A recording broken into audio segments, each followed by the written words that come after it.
Jelajahi cara baru mendapatkan informasi. Download Metro TV Extend sekarang.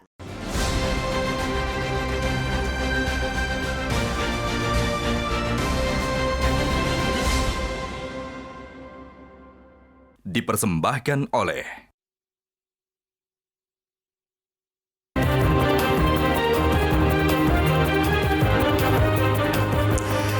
Pemirsa, tidak lama berselang setelah pensiun pada Desember 2022, Sang Jenderal Andika Perkasa langsung terjun ke politik praktis.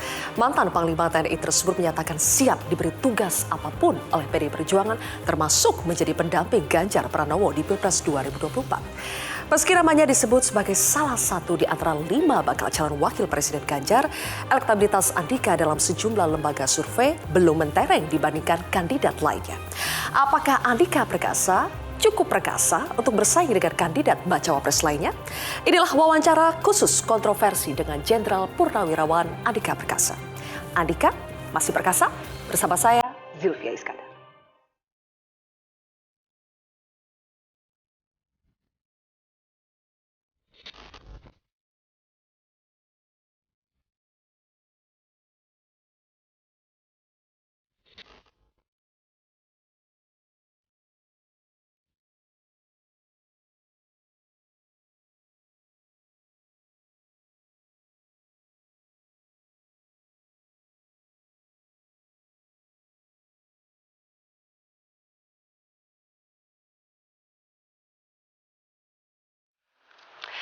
Pemirsa, bersama saya saat ini Jenderal Purnawirawan TNI Andika Perkasa. Pak Andika, apa kabar? Baik, Pak. Sehat ya, Pak? Sehat. Sehat. Sering keliling sekarang ya, Pak?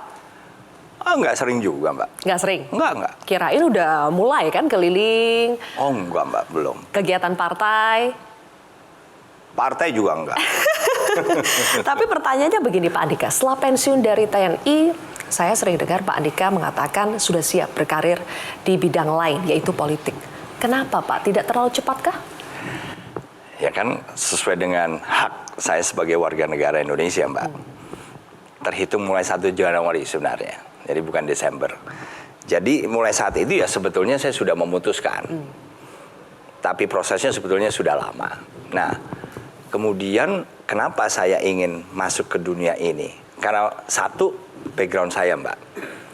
Pengalaman saya di birokrasi 40 tahun. Sebagai praktisi, Mbak, ya.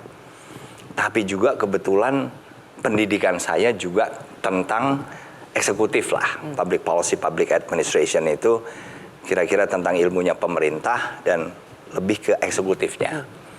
Nah, sehingga menurut saya siap ditugaskan apa saja. Tapi akan lebih maksimal kalau saya membidangi yang saya punya pengalaman dan saya kuat. Oke. Nah, itu. Oke. Nah, kalau di pemerintahan, maka yang kemudian membentuk pemerintahan ini kan selalu diawali dengan pilpres, pemilu. Partai politik juga terlibat di situ. Kemudian ada yang menang, kemudian dibentuk, dan kemudian perangkatnya juga dibentuk. Jadi menurut saya titik masuk yang menurut saya paling pas adalah sistem politik nasional. Oke, titik masuk yang paling pas adalah sistem politik nasional. Apakah ini juga ada kaitannya dengan nama Pak Andika yang mulai muncul di sejumlah survei? Kita akan lihat bersama, Pak Andika, kami punya datanya. Dari survei 3 lembaga ya, yang pertama ada Poltreking, boleh dimunculkan. Poltreking ini melakukan survei dari tanggal 9 sampai 15 April 2023 dan soal nama calon wakil presiden ternyata di situ ada nama Pak Andika Perkasa. Persentasenya lumayan, Pak, 2,5%. Kita lihat lagi, ada dari Indikator Politik Indonesia 20 sampai 24 Juni 2023. Wah, lumayan, Pak, lebih tinggi dari Pak Erlangga Hartarto, ya, yang Ketua Umum Golkar 3,6%. Lebih tinggi juga dari Pak Muhaimin Iskandar.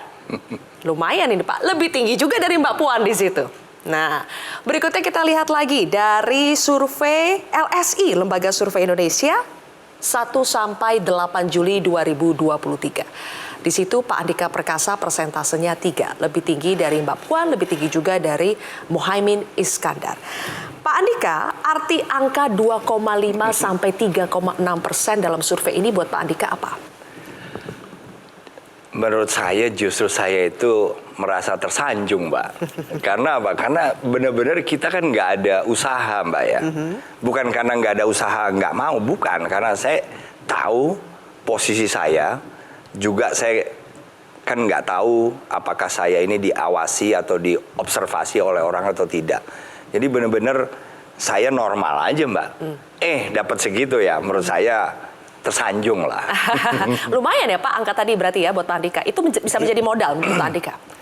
Ya, saya tidak punya target gitu loh, Mbak. Oke. Saya pribadi itu sama sekali nggak menarget misalnya akan jadi apa. Tapi menurut saya, pengalaman saya sebagai praktisi dan pendidikan saya, itu pasti akan diperlukan lah. Apapun peran saya. Tidak berarti harus jadi menteri sekalipun. Oke. Bisa saja menjadi advisor atau apa. Oke. Tapi pasti akan diperlukan bagi saya. Tapi pasti akan diperlukan. Nah, kalau pernyataan ini Pak, saya jadi ingin tahu, ada tidak yang mendekati Pak Andika jelang pensiun atau segera setelah pensiun mendekati Pak Andika untuk nanyain mau masuk partai gak Pak? Yang terjadi malah saya yang datang. Kalau yang mendekati nggak ada. Oke. Pak Andika datang kemana? Nah itu. Datang kemana Pak? Datang ke salah satu partai politik. Aha, satu aja? Satu. PDIP? Ya, karena saya ada komitmen bahwa nanti yang mengumumkan bukan saya. Jadi saya belum bisa untuk menyampaikan. Tapi hanya satu. Hanya satu? Hanya dan satu. Itu Pak Andika yang datang? Saya yang datang, dan itu sudah saya minta jadwalnya sejak tanggal 1 Januari. Jadi hari di mana saya resmi menjadi warga negara Indonesia biasa, saya langsung meminta waktu. Cepat sekali tuh Pak. Berarti benar nggak kalau ada kesan Pak Andika buru-buru ya, hari itu pensiun, hari itu juga langsung mendatangi partai? Ya, buru-buru atau enggak kan itu subjektif, Mbak. Tapi dari situ kalau orang melihatnya, wah ini berarti Pak Andika berambisi sekali ya. Begitu nggak sih Pak? Ya kalau ada yang mau mandang saya berambisi ya saya juga nggak bisa kemudian memaksa mereka untuk tidak berpikir seperti itu kan, Mbak. Tapi yang jelas saya mengikuti hak saya yang secara resmi sudah bisa. Oke. Makanya saya mulai masuk. Oke. Pak Andika belum mau ngomong, bilangnya nanti biarkanlah nanti diumumkan begitu ya. Tapi Pak, ini ada headline Pak yang mengatakan Pak Andika tuh sebetulnya sudah punya KTA, kartu tanda anggota. Coba kita lihat bersama ya. Nah, Sekjen PDI Perjuangan sebut Andika Perkasa sudah punya KTA. Di bawahnya itu ada kutipannya, udah punya KTA PDI Perjuangan pastinya ya, karena yang ngomong adalah Sekjen PDI Perjuangan. Gimana Pak? Ya, tadi Mbak, yang ngomong nanti biarkan saja sesuai dengan komitmen saya, pihak yang memang sudah saya bicara. Kenapa Pak? Kenapa Bapak tidak mau mengiyakan kalau sudah punya KTA? Ya karena memang saya belum dikasih ya Mbak. Hah? Belum ada? Belum. Kirain udah ada Pak, saya mau minta kasih lihat nih KTA. Belum Mbak. Belum? Karena itulah kesepakatannya yang mengumumkan nanti bukan saya, tapi dari partai. Dari partai? Iya. PDI Perjuangan. Berarti sudah PDI Perjuangan ya Pak? Ya tadi Mbak, saya kan sampai dengan saat ini belum punya kewenangan untuk menjelaskan. Karena memang kesepakatan kami itu partai nanti yang menjelaskan. Nah, kapan saya juga nggak tahu. Partai kira-kira nunggu apa sih Pak untuk menjelaskan atau mengumumkan itu? Ya itu tadi. Kan, ada alasan besar apa nih? Seolah-olah kayak mau ada kejutan gitu kan kalau diumuminnya nanti? Ya saya nggak tahu Mbak. Habis kan saya satu pendatang baru. Oke. Kedua juga belum nggak tahu lah bagaimana mekanisme di dalam partai. Apalagi kepribadian satu persatu di situ kan. Ya saya yang penting saya ikut saja. Oke. Pak, kalau menjadi partai, menjadi anggota partai, dulu kan Pak Andika ini Panglima TNI. Ada istilah Pak, kalau di partai yang benar yang kami ketahui sudah menjadi rahasia umum, Pak Andika bergabung dengan PDI Perjuangan, ada istilah petugas partai. Pak Andika nggak masalah dari Jenderal Bintang 4, Panglima TNI menjadi petugas partai. Saya bekerja atau memutuskan untuk menjadi bagian, kan itu saja sudah menunjukkan bahwa saya siap melaksanakan perintah. perintahnya apa saja saya siap laksanakan. Jadi saya tidak merasa bahwa misalnya saya siap melaksanakan perintah itu dari partai politik, dari ketua umum atau dari DPP, tidak merasa bahwa itu merupakan satu hal yang kemudian membuat saya rendah, enggak juga lah. Karena ada yang mengatakan begini Pak, kalau dari Panglima menjadi bacawa pres oke lah ya. Tapi kalau dalam tanda kutip hanya menjadi tim pemenangan itu sepertinya kayak turun levelnya. Kalau Pak Andika gimana melihatnya? Saya bahkan siap untuk menjadi tidak apa-apa. Menjadi bukan siapa-siapa. Siap Mbak saya. Kan di partai kan ada yang kemudian di legislatif Mbak. Ada yang di DPP. Ada kemudian yang di luar DPP anggota. Saya siap. Karena saya menganggapnya gini Mbak, 40 tahun karir pertama saya, dan ini adalah karir kedua. Dan saya menganggapnya ini karir jangka panjang.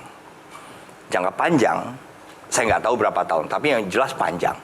Jadi bukan suatu hal yang harus saya buru-buru gitu loh Mbak. Nggak ada beban bagi saya. Karena saya ingin menjadikan ini sebagai karir kedua. Karir berarti kan sesuatu yang continue Mbak ya, berkelanjutan. Jadi saya nggak ingin ada gagal, misunderstanding, dan sebagainya lah. Lebih baik saya hati-hati. Oke. Pak Andika ini agak beda dengan pensiunan jenderal yang kami ketahui ketika keluar itu langsung bikin partai begitu kan? Betul. Langsung jadi ketua umum partai atau mau jadi ketua umum partai. Tapi Pak Andika di sini bilangnya saya nggak jadi apa-apa tuh nggak apa-apa. Kenapa bisa itu merendahkan diri atau bagaimana Pak? Karena kalau kita lihat kan dengan potensi, dengan segala portofolio yang Bapak miliki harusnya jadi something di partai. Saya tidak punya keinginan Mbak, bahwasannya kemudian nanti misalnya ada partai politik atau pemerintah yang kemudian menganggap saya bisa membantu, itu lain hal ya. Tapi kalau dari saya sendiri, benar-benar nggak ada target Mbak. Oke. Sebab kalau saya menargetkan, saya ini siapa? Oke. Toh yang membuat keputusan juga bukan saya kok. Oke. Katakanlah Pak Andika tidak ada target ya, tapi ternyata Ketua DPP PD Perjuangan Mbak Puan nyebutin nama Mbak Andika. Kita dengar bersama. Apakah Mbak Puan siap? Waktu itu saya sudah menyatakan bahwa ada 6 nama yang kemudian sekarang sedang kami godok. Sekarang mungkin nambah juga. Ini mungkin yang di sebelah saya juga bisa. Mungkin yang sebelah saya juga bisa. Pak Andika di sebelahnya senyum-senyum tuh Pak. Jadi gimana Pak? Bapak juga kan sudah disebut bisa oleh Mbak Puan. Pak Andika harusnya lebih percaya diri, tidak merasa bisa juga untuk menjadi cawapres. Saya bukannya percaya diri Mbak ya. Target saya kan segini nih Mbak. Kemudian kok dibicarakan sebagai salah satu yang mempunyai peluang di level ini. Ya saya kan merasa, waduh itu kehormatan lah. Tapi yang jelas karena Mbak Sylvia tadi tanya saya, ya saya benar-benar gak ada target. Tapi bahwasanya saya apakah dianggap mempunyai potensi segala, oh ya terima kasih banyak. Ya. Ada 2 yang sudah disebutkan nih Pak, jabatannya bisa menjadi bacawa pres atau bahkan ketua tim pemenangan Ganjar gitu ya. Tapi kalau boleh berharap Pak Andika maunya jadi bacawa pres atau ketua tim ses? Ya kalau berharap, karena saya nggak berharap apa-apa, ya pokoknya Mbak, saya apa aja lah ditugaskan. Karena apa? Supaya tidak membebani. Supaya tidak ada beban gitu loh Mbak. Baik dari partai di mana saya juga akan bekerja, juga kepada saya sendiri. Jadi sama-sama nggak ada beban. Jadi karena nggak ada beban bukan berarti kemudian pasti nggak jadi apa-apa, belum tentu kan gitu Mbak. Sebaliknya kalau kita menarget sesuatu, itu juga belum tentu kesampaian kan Mbak. Bagaimana kalau Pak Andika harus bersaing dengan Gibran Rakabuming Raka Pak? Dalam konteks bacawa pres. Saya bersaing. Aha.